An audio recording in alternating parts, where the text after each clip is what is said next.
While you're here, we have to ask you about something that caught our eye. It's troubling, it's bizarre, but it's this new teen challenge. Maybe you've heard of it. It's called the Condom Challenge.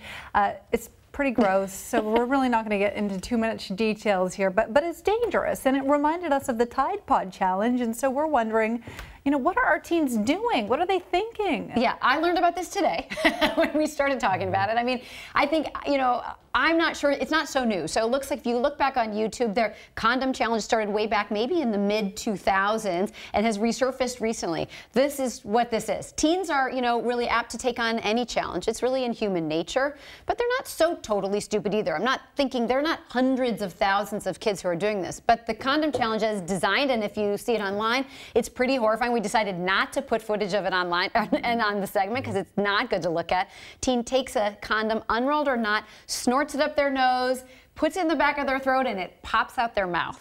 It's disgusting. But I think, again, it's like curiosity. And most people think the reason it's going on is there was one original YouTuber who got like well north of 2 million views. So if you want to get attention, you do something crazy wacky and something that's hard to look at.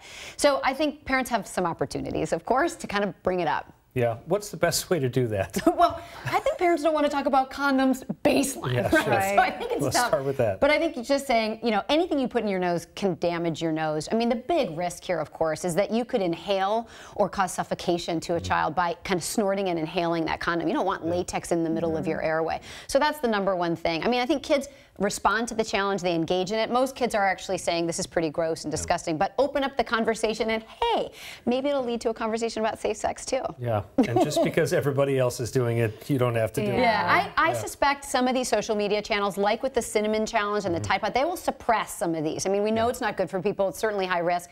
So my hope is that over time those hashtags will get kind of turned off. Good. Dr. Wendy Sue Swanson, thank you. You're welcome.